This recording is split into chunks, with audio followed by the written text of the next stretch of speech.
What I want to do in this video is go through how I built a web scraper that effectively wrote my book for me. If you're new here, welcome. My name is Samuel Gregory, and on this channel we talk about all things full stack agency, that is web development, web design, web strategy and launch processes and beyond. We also talk about no-code tools like Webflow and Pinegrow. So if you're interested in that kind of stuff and you're growing a full stack agency, then subscribe. And I'll leave a link to my Discord server where we talk about all things web related, and I'd love to see you there. Now on with the show. This year I released two books, Lingo Startup and Lingo Agile, in a relatively short amount of time. I think total I probably spent about 1-2 months on releasing two books.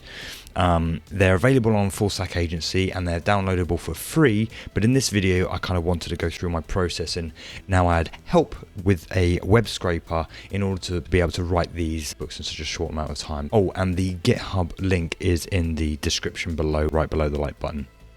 Now, I make no secret in the book that I used existing glossaries online to kind of formulate my knowledge. I don't know every single agile word, and I'm hoping to write a lingo series. I will not know every single word in the series, so I would go online and learn about it and expand my vocabulary and then try and understand and then simplify it for the book. I thought it'd be a great idea to go online and scrape existing agile glossaries to kind of give me a starting point. Now, I've not touched Python ever.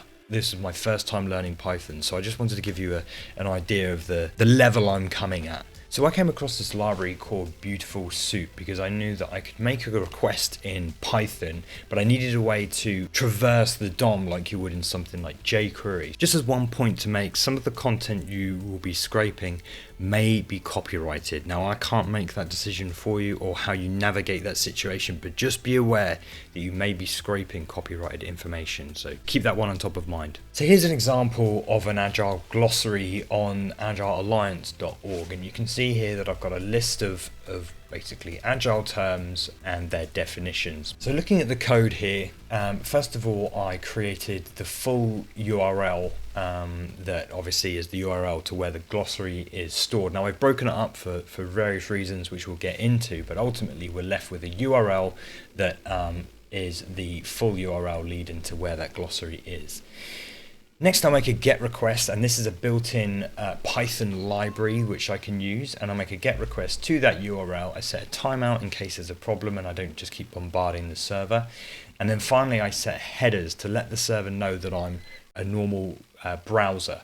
In some instances it would actually block me and give me an unauthorized response. So by setting the headers you can kind of bypass the unauthorized response. So we get that response, and we then pass it into that fabulous library called Beautiful Soup, which is HTML, and then we parse it using the HTML parser. Now, this enables me to traverse the object and treat it like something like jQuery. Jumping back into here is that I want to kind of find the DOM element that's wrapping all of these terms. So if we inspect the code here and look for the wrapping, so it looks like that one there, but then I want something a bit more nested. Okay, so it looks like we've got, so WP wrapper looks like it's a nesting thing, but the thing I'm conscious of here is that we've got a list of links which I don't want to scrape. So jumping back here, what I've done is find a div with an ID of top, which is this one, and I've got the parent here, and then I'm finding all of the divs with a class WPB wrapper. So there we go. So within this PB wrapper, I'm then diving into each of the elements with each of the divs with another class of PB wrapper, and that's obviously what I've identified as being the unique kind of attributes on this page that allows me to kind of traverse this DOM. So this is the most manual part of this process, and as I built scrapers for different web pages, it would just be a case of just finding the classes, the attributes, and trying to be as specific as I can by targeting certain elements. Sometimes it's as simple as grabbing a wrapping element and then finding all of the links because I want to kind of loop through them all. But in this case, I've gone ID top, got the parent, and then from within the parent found WPB wrapper. So with all our links stored in this array, we actually loop through that array. And there's a few different ways we can do it, but in this instance, I've chosen to do it in a for loop. And if we can find a paragraph and we find a H2, because I'm guessing that this is potentially not a H2. So there's a H2, but it doesn't have the paragraph within it. So we can ignore that one. I'm probably guessing the same here. So this does have a paragraph, but it doesn't have a H2. So that's where we're skipping those first two DOM elements. So if those do exist, then I can safely say that the term itself is in the H2 and I can get the text there, and the definition is in the P.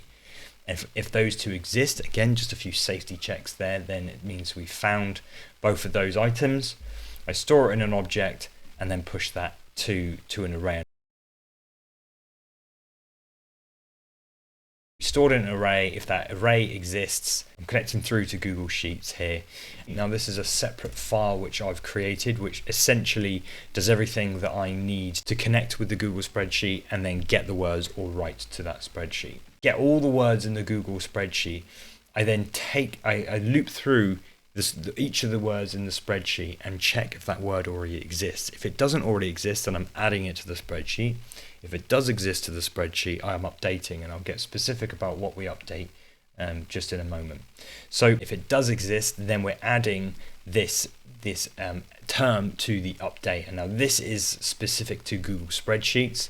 What I'm essentially doing is telling it which range I want to update, and the values itself which I want to update. So I'm not updating any words, I'm not updating any different definitions. All I'm doing is checking a box, making sure the agile one is checked. If it's not found, then what I'm doing is I'm adding the actual term and definition to the add list. And as you can see here, the first element there is the term, the definition. I just set a comment there and tick that agile box. And then just for fun, I actually add the URL to the spreadsheet, just so I've got a link back, which I give credit to in the book.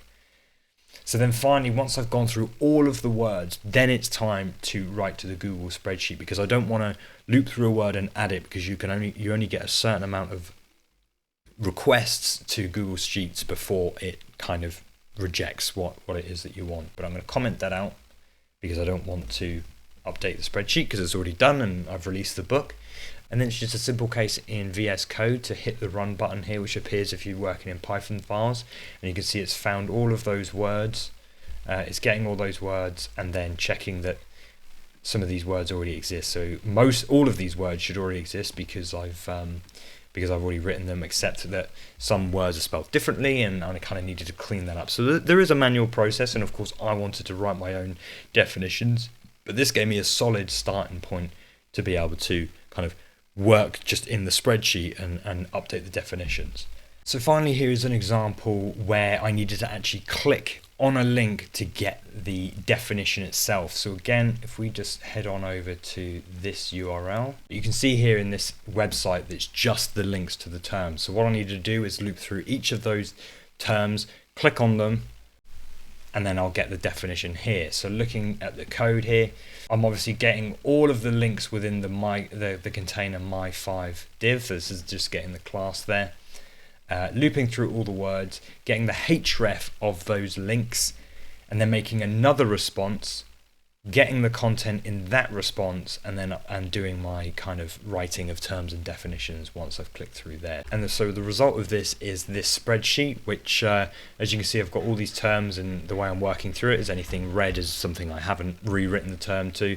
And this is essentially how I wrote the book, and then it was a case of transferring this over to a document, and the rest is kind of history there. And like I say, this was all brand new to me, so I didn't really know what I was doing, but it did not take long for me to spin this up. It took probably about a couple of hours to kind of pick my way through Python and understand it a bit better. And as I worked my way through the websites, I would kind of learn something new or pick up some new bit of information and then improve the script there. So I'll try and include the most up-to-date, cleanest version of this code. If you do have any suggestions, please just let me know. You know, I'd love to learn more about Python. It seems like a really fun, easy and clean bit of code to understand. So thank you for watching. I'll leave a link to the GitHub repo where all these kind of code is, where you can copy it and use it for yourself.